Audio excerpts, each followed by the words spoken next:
നമ്മൾ ഇനിയൊരു അങ്കണവാടിയിലെ ഒരു വാർത്തയിലേക്കാണ് പോകുന്നത്. അത് കൊച്ചി പൊന്നുരുന്നിയിലാണ്. അവിടെ ഈസ്റ്റ് റോഡിലെ അങ്കണവാടിയിൽ ഭക്ഷ്യവിഷബാധ എന്നാണ് സംശയിക്കുന്നത്. പുഞ്ചത്തോടിന് സമീപത്തെ അങ്കണവാടിയിലെ കുട്ടികൾക്കാണ് ശാരീരിക ബുദ്ധിമുട്ടുകൾ അനുഭവപ്പെട്ടത്. വെള്ളത്തിൽ നിന്നാണോ ഭക്ഷ്യവിഷബാധ എന്ന് കണ്ടെത്താൻ പരിശോധന നടക്കുന്നതേ ഉള്ളൂ. കഴിഞ്ഞ ദിവസമാണ് 24 പുഞ്ചത്തോട് കനാലിൻ്റെ ദുരവസ്ഥ പുറം ലോകത്തെ അറിയിച്ചത്. പിന്നാലെ കനാൽ വൃത്തിയാക്കാൻ കൊച്ചി കോർപ്പറേഷൻ അധികൃതർ എത്തിയിരുന്നു. അതിനിടെയാണ് ഇപ്പോഴിതാ പൊന്നുരുന്നിയിൽ നിന്ന് ഭക്ഷ്യവിഷബാധയുടെ വാർത്തകളും വരുന്നത്. ഇത് ഈ കനാലിന് തൊട്ടടുത്ത് തന്നെയാണ് അങ്കണവാടി ഉള്ളത്. നമ്മൾ നേരത്തെ പറഞ്ഞിരുന്നു, ഈ കുട്ടികൾക്ക് ഈ തോട്ടിൽ നിന്നുള്ള കൊതുകിൻ്റെയൊക്കെ ശല്യം കാരണം രോഗമുണ്ടാകില്ലേ എന്നൊക്കെ നമ്മൾ ആ ഘട്ടത്തിൽ ആശങ്കപ്പെട്ടതാണ്. പക്ഷേ ഇപ്പോഴിതാ അവിടെ ഭക്ഷ്യവിഷബാധയുടെ വിവരമാണ് വരുന്നത്. പൊന്നുരുന്നി ഈസ്റ്റ് റോഡിലെ പുഞ്ചത്തോടിന്റെ ദുരവസ്ഥ 24 കഴിഞ്ഞ ദിവസം പുറത്തു കൊണ്ടുവന്നിരുന്നു. പിന്നാലെ ശുചീകരണം ഉൾപ്പെടെയുള്ള നടപടിക്രമങ്ങളിലേക്ക് കടക്കുമെന്ന് കോർപ്പറേഷനും. ഇപ്പോഴിതാ അംഗൻവാടിയിലെ കുട്ടികൾക്ക് ഭക്ഷ്യവിഷബാധ എന്ന സംശയം. കഴിഞ്ഞ വ്യാഴാഴ്ചയാണ് കുട്ടികൾക്ക് ശാരീരിക ബുദ്ധിമുട്ടുകൾ അനുഭവപ്പെട്ടത്. 12 കുട്ടികൾക്കും 3 മാതാപിതാക്കൾക്കുമാണ് അവശതകൾ ഉണ്ടാകുന്നത്. ആശുപത്രികളിൽ ചികിത്സ തേടി. എന്നാൽ ദിവസങ്ങൾക്ക് മുൻപുണ്ടായ ബുദ്ധിമുട്ട് അങ്കണവാടി അധികൃതർ പുറത്തറിയിച്ചില്ല.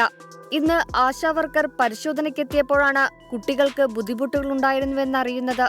കുട്ടികൾക്ക് നമ്മൾ അംഗൻവാടിയിൽ ഒരു ഫുഡ് നമ്മൾ കൊണ്ടുവരണ്ട, വെജിറ്റബിളോ അങ്ങനെ എന്തെങ്കിലുമൊക്കെ കൊടുത്താൽ മതി. ഇവർ തന്നെയാണ് കുക്ക് ചെയ്ത് കൊടുക്കുന്നത്. നിലവിൽ ഈ വെള്ളത്തിൽ നിന്ന് തന്നെയാണ് അവർ കുക്ക് ചെയ്തിട്ടുള്ളത്. അപ്പോൾ ആ ഫുഡ് വീട്ടിലേക്ക് കൊടുത്തുള്ള സ്ഥിതിക്ക് അമ്മമാർ ചിലപ്പോൾ ടേസ്റ്റ് ചെയ്തിട്ടുണ്ടാവാം. അങ്കണവാടിയിലെ ഭക്ഷണത്തിനായി ഉപയോഗിക്കുന്ന ടാങ്കിലെ വെള്ളത്തിൽ നിന്നാണോ അസ്വസ്ഥതകൾ ഉണ്ടായതെന്നാണ് സംശയം. വൈറൽ ഫീവറിനും സാധ്യതയുണ്ടെന്ന് മെഡിക്കൽ ഓഫീസർ. കോർപ്പറേഷന്റെ ഹെൽത്ത് വിഭാഗവും അതുപോലെ തന്നെ പ്രൈമറി ഹെൽത്ത് സെന്ററിന്റെ ഹെൽത്ത് വിഭാഗവും വെള്ളത്തിന്റെ സാമ്പിളുകൾ ശേഖരിച്ചിട്ടുണ്ട്, ടെസ്റ്റ് ചെയ്യാനായിട്ട് കൊടുത്തിട്ടുണ്ട്. ബയോളജിക്കലിയും കെമിക്കലും ആയിട്ടുള്ള സംഭവങ്ങൾ ടെസ്റ്റ് ചെയ്തതിന്റെ റിസൾട്ട് 2 ദിവസത്തിനുള്ളിൽ കിട്ടുമെന്നാണ് ഇപ്പോൾ അറിയാൻ സാധിച്ചത്.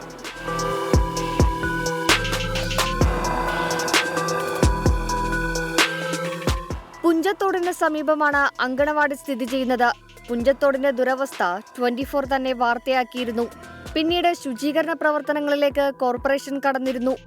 എന്നാൽ കനാലിലെ അണുക്കൾ മൂലം കുടിവെള്ളത്തിൽ നിന്ന് രോഗബാധയ്ക്ക് സാധ്യതയുണ്ടെന്ന് പലപ്പോഴും പ്രദേശവാസികൾ അറിയിച്ചിരുന്നു.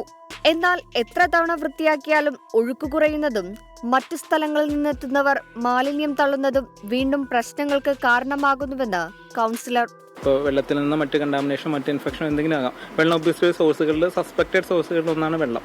അപ്പോൾ അതിൻ്റെ വിശദ പരിശോധനയ്ക്കായിട്ട് സാമ്പിൾ നമ്മൾ അയച്ചിട്ടുണ്ട്. അതിന്റെ റിപ്പോർട്ട് വന്നാൽ നമുക്ക് കൺഫേം ചെയ്ത് പറയാൻ പറ്റുള്ളൂ. ഭക്ഷ്യവിഷബാധയാണോ അതോ വൈറൽ ഫീവർ ആണോ എന്നതിന് ഉത്തരം കിട്ടിയിട്ടില്ല.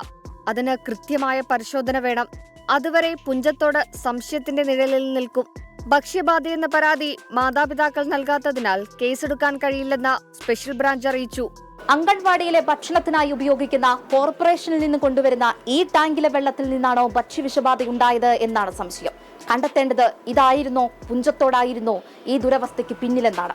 ക്യാമറമാൻ നിഖിൽ നിളയ്ക്കൊപ്പം അൻമരിയ സനി, 24 കൊച്ചി. പൊതുജനം കഴുതയല്ല സാർ.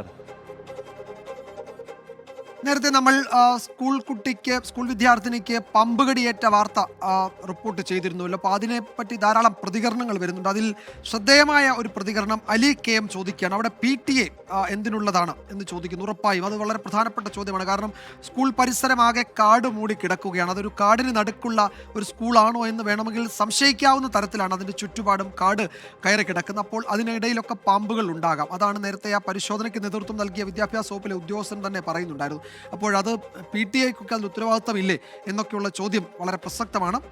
ആ ചോദ്യം അലി ആവർത്തിച്ച് ചോദിക്കുന്നുണ്ട്. അപ്പോൾ നമ്മൾ കൂടുതൽ റിപ്പോർട്ടുകളിലേക്ക് വരും ഇടവേളയ്ക്ക് ശേഷം.